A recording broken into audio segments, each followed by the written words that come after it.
अस्सलामु अलैकुम वरहमतुल्लाहि वबरकातुहू। वेब सीरीज़ आफ्टर करबला की आज 4th एपिसोड है। नाजरीन, लास्ट एपिसोड में इमाम अली मकाम की शहादत की खबर और अहले बैत के दीगर अफराद के मदीने में पहुँचने के हवाले से मुख्तलिफ वाक़यात हमने सुने थे। आज हम उससे आगे के वाक़यात सुनेंगे। नाजरीन, शहादत इमाम हुसैन रदी अल्लाह तआला अन्हु के बाद हज़रत अब्दुल्ला बिन ज़ुबैर रदी अल्लाह तआला अन्हु जो मक्के में मौजूद थे, उन्होंने यजीद से मुखालिफत की और उसको खलीफा मानने से इनकार कर दिया। हज़रत अब्दुल्ला बिन ज़ुबैर रदी अल्लाह तआला अन्हु के हवाले से आपको कुछ बातें बताते हैं कि ये नबी करीम सल्लल्लाहु अलैहि वसल्लम की फुप्पी यानी हज़रत सफ़िया बिनते अब्दुल मुत्तलिब के पोते, हज़रत सिद्दीक़ अकबर के नवासे, हज़रत आयशा सिद्दीक़ा के भांजे और हज़रत ज़ुबैर बिन अव्वाम और हज़रत अस्मा बिनते अबू बकर रदी अल्लाह तआला अन्हुम के बेटे हैं। आप सहाबी होने का शर्फ भी पाते हैं। हिजरत के बाद मुहाजिरीन में जिस बच्चे की सबसे पहली पैदाइश हुई थी वो आप ही हैं। आपने अहले मक्का से खिताब किया जिसमें वाक़े करबला को बहुत अज़मत दी। अहले इराक़ की आपने मलामत की, स्पेशली अहले कूफ़ा की।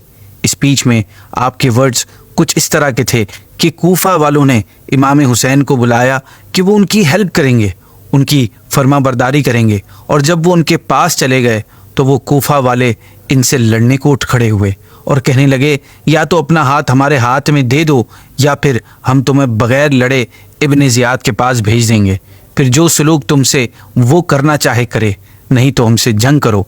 इमाम हुसैन ने इज़्ज़त से शहीद हो जाना बेहतर समझा। खुदा रहम करे इमाम हुसैन रदी अल्लाह तआला अन्हु पर और उनके कातिल को ज़लीलो ख्वार करे। मज़ीद फरमाया कि मैं कसम खा के कहता हूँ कि इमाम हुसैन से लोगों का मुखालिफत करना और नाफरमानी करना आपको इन्फॉर्म करने के लिए, आपको अलार्म करने के लिए ही काफ़ी था, लेकिन जो मुकद्दर में हो वो हो के ही रहता है और खुदा जिस बात का इरादा करता है वो नहीं टलती। आपने लोगों से कहा कि क्या इमाम हुसैन के बाद हम इन लोगों की तरफ से इत्मीनान रख सकते हैं? क्या इनकी बात हम मान सकते हैं? क्या इनके अहद व पैमा को हम कबूल कर सकते हैं?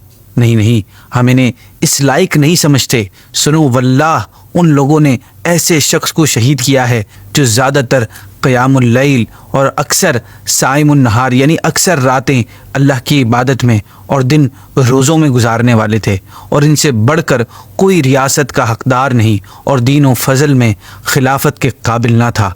वल्लाह, वो ऐसे ना थे कि कुरान के बदले गाने गाया करते और खौफ खुदा में रोने के बदले गीत गाया करते।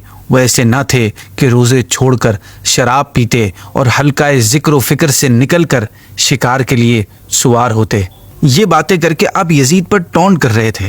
फिर आपने कुरान करीम की सूरह मरियम की ये आयत मुबारक तिलावत फरमाई जिसका तर्जमा है, अन करीब वो जहन्नम की वादी गई से जा मिलेंगे। हज़रत अब्दुल्ला बिन ज़ुबैर की ये स्पीच सुनकर उनके असहाब उनकी तरफ दौड़े और उनसे अर्ज़ की कि आप अपनी बेहद का ऐलान करें। जब हुसैन नहीं रहे तो अब कौन आपको खलीफा मानने में इख्तिलाफ करेगा, यानी उनके बाद आप ही खिलाफत डिज़र्व करते हैं। आप रदी अल्लाह तआला अन्हु ने हिकमत अमली के तहत छुप छुप कर लोगों से बेयत लेना शुरू की। पूछने पर आपने असहाब से कहा कि इस मामले में अभी जल्दी ना करो। नाजरीन, उस ज़माने में अमर बिन सईद हिजाज़ का गवर्नर था और वो इब्न ज़ुबैर और इनके असहाब के साथ सख्ती से पेश आता था। अब अमर बिन सईद ने जब देखा कि लोग इब्न ज़ुबैर के करीब हो रहे हैं और इनके सामने उन्होंने अपनी गर्दनें झुका दी हैं, तो उसने समझा कि मक्के में अब ये पावर में आ जाएंगे। लिहाजा इब्न सईद और भी सख्ती से पेश आने लगा, लेकिन सिचुएशन को अंडर कंट्रोल रखने के लिए कभी कभी नरमी का इजहार करता था। ये मामला देखकर यजीद के हामियों ने यजीद से कहा कि अमर बिन सईद अगर चाहता तो इब्न ज़ुबैर को गिरफ़्तार करके तेरे पास भेज चुका होता।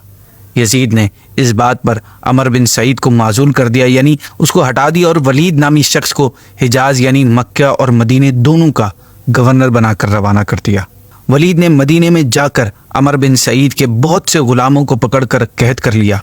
अमर ने इस मामले में कुछ कहना चाहा तो वलीद ने उसे इग्नोर कर दिया।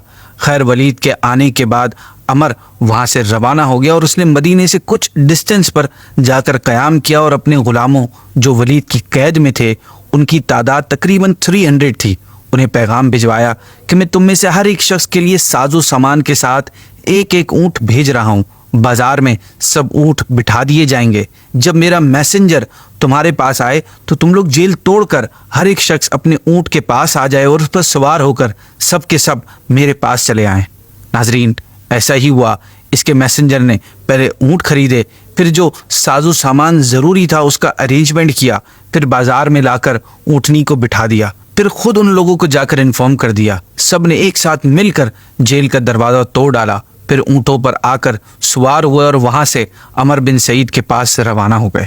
یہ لوگ اس کے پاس اس وقت پہنچے جب وہ یزید کے پاس جانے کے لیے نکل رہا تھا۔ جب عمر بن سعید یزید کے دربار میں داخل ہوا تو یزید نے اسے ویلکم کیا اور اپنے قریب بٹھا لیا۔ پھر حضرت عبداللہ بن زبیر رضی اللہ عنہ کے حوالے سے اسے اپنے احکامات کی ڈس اوبیڈینس کے بارے میں پوچھا کہ تم نے اپنی مرضی سے جس حکم کو ماننا چاہا اسے مانا اور جسے نہیں چاہا اس پر عمل نہیں کیا۔ عمر نے جواب دیا کہ جو شخص لوکیشن پر موجود ہوتا ہے، واقع سرکمسٹینسز سے اویئر ہوتا ہے، اسے پتہ ہوتا ہے وہاں کیا چل رہا ہے، وہ بہتر طریقے سے معلوم کر سکتا ہے کہ کب، کہاں، کیسے، کیا کرنا ہے۔ پھر اس نے اپنی نافرمانی کو جسٹیفائیڈ کرتے ہوئے کہا کہ تمام مکے والے اور مدینے والے ابن زبیر کی طرف مائل اور اس کی خلافت کے خواہش مند ہیں، اور اس حوالے سے اپنی رضامندی بھی وہ ظاہر کر چکے ہیں۔ وہاں لوگ ایک دوسرے کو اس کی بیعت کی دعوت دے رہے ہیں۔ میں اس بات سے باخبر تھا، لیکن میرے پاس اتنی فورس نہیں تھی جس سے میں ان کا مقابلہ کر کر ان پر غالب آ سکتا۔ وہ مجھ سے دور دور رہتے تھے، اس لیے بھی میں بھی ان سے نرمی سے پیش آتا، اور انہیں پکڑنے کے لیے میری اسٹریٹجی یہ تھی کہ میں انہیں اپنے قریب کر کے موقع پا کر انہیں گرفتار کر لوں گا۔ اس کے ساتھ ہی میں نے انہیں اتنی تنگی میں ڈال دیا تھا، اور بہت سی باتیں ایسی تھیں جو میں نے انہیں نہیں کرنے دی، ورنہ ان کی اسٹرینتھ میں اضافہ ہو جاتا۔ پلس یہ کہ میں مکے اور اس کے تمام اطراف کے جو راستے، گھاٹیاں تھیں، اس میں اپنے لوگ مقرر کر دیے تھے کہ شہر میں آنے والے شخص کو اس وقت تک داخل نہ ہونے دیا جائے جب تک وہ یہ لکھ کر میرے پاس بھیج نہ دے کہ اس کا اور اس کے باپ کا نام کیا ہے، کس شہر سے وہ آیا ہے، کیوں آیا ہے، کیا چاہتا ہے۔ ابن زبیر کے پاس اسے جانے نہ دے۔ اگر آنے والا ان کے اصحاب میں سے ہوتا یا میں سمجھتا کہ یہ انہی کے پاس جانا چاہتا ہے تو میں اسے زبردستی واپس کر دیتا۔ اگر وہ شخص ایسا ہوتا جس سے مجھے خطرہ محسوس نہیں ہوتا تو میں اس کی روک ٹوک نہیں کرتا تھا۔ اب تم نے ولید کو بھیجا ہے، دیکھتے ہیں وہ کیا کرتا ہے اور کیا اس کا اثر پڑتا ہے۔ اس سے تمہیں میری قدر محسوس ہوگی کہ تمہارے معاملات میں نے تمہیں کتنے اچھے طریقے سے سپورٹ کیا ہے۔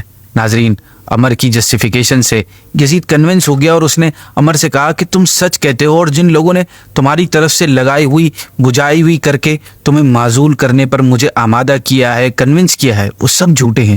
مجھے تم پر پورا بھروسہ ہے اور تم مجھ سے مدد کی قوی امید ہے مجھے تم سے۔ یزید نے اس سے کہا کہ تجھے تو میں نے بڑی بڑی مصیبتوں سے نمٹنے کے لیے رکھا ہے۔ اپنے بارے میں تعریفی کلمات سن کر عمر نے یزید سے کہا کہ تمہاری سلطنت کی مضبوطی کے لیے، تمہارے دشمن کو ذلیل کرنے کے لیے اور تمہارے مخالفوں سے لڑنے کے لیے، نمٹنے کے لیے اپنے سے بڑھ کر میں کسی کو بھی بہتر نہیں سمجھتا۔ ناظرین، دوسری طرف مکے میں ولید اس فکر میں تھا کہ اسے اپنی پرفارمنس دکھانی تھی، مگر اس نے دیکھا کہ ابن زبیر کی سپورٹ میں بہت سے لوگ ہیں اور انہوں نے اپنی حفاظت کا بھی بہترین انتظام کیا ہوا ہے۔ ناظرین، اب اس کے کچھ ٹائم بعد ہی یزید نے ولید کو کسی وجہ سے معزول کر کے ہٹا کر پھر اس کی جگہ اپنے چچا زاد بھائی عثمان بن محمد ابی سفیان کو گورنر بنا دیا۔ اب اس کے آگے کیا کیا ہوا